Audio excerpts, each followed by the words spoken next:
பெண்ணின் மார்பகங்களை தொடுவது பாலியல் வன்கொடுமைக்கான முயற்சி அல்ல. அலகாபாத் நீதிமன்றத்தின் தீர்ப்பு சர்ச்சையை கிளப்பியுள்ளது.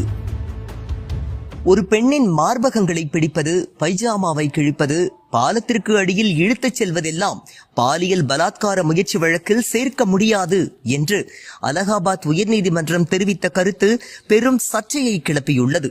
2021ஆம் ஆண்டு 2 இளைஞர்கள் 11 வயது சிறுமியை பாலத்திற்கு அடியில் இழுத்துச் சென்று பாலியல் வன்கொடுமை செய்ய முயன்றுள்ளனர்.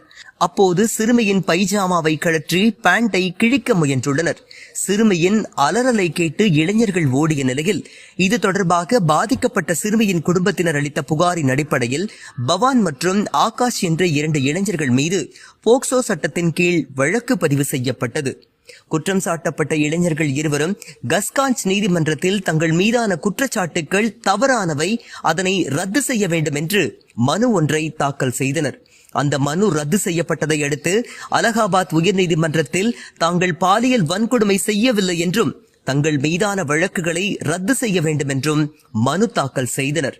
இந்த மனுவை நீதிபதி ராம் மனோகர் நாராயண் மிஸ்ரா குற்றம் சாட்டப்பட்டவர்களுக்கு எதிரான குற்றச்சாட்டுகள் பாலியல் வன்கொடுமைக்கான முயற்சிதானே தவிர பாலியல் பலாத்காரம் செய்ததாக ஆகாது என்று அதிர்ச்சிகரமான கருத்தை தெரிவித்தார்.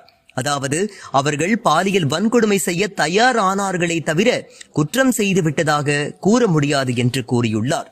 தொடர்ந்து குற்றம் சாட்டப்பட்ட ஆகாஷ் சிறுமியை பாலத்திற்கு கீழே கொண்டு சென்று அவரின் பைஜாமாவை கிழித்துள்ளார்.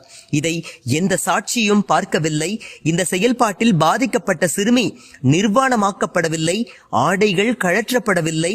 ஆதலால் பாதிக்கப்பட்டவருக்கு எதிராக பாலியல் பலாத்காரம் என குற்றச்சாட்டு பொருந்தாது. குற்றம் சாட்டப்பட்டவரும் பாலியல் பலாத்கார முயற்சியும் செய்யவில்லை.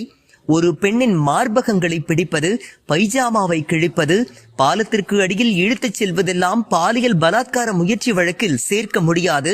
ஆதலால் குற்றம் சாட்டப்பட்டவர்கள் மீது பதியப்பட்ட வழக்கு பிரிவை ரத்து செய்து அதற்கு பதிலாக குற்றம் சாட்டப்பட்டவரை ஐபிசி பிரிவு 354B மற்றும் போக்சோ சட்டத்தின் பிரிவு 9 மற்றும் 10 ஆகியவற்றின் கீழ்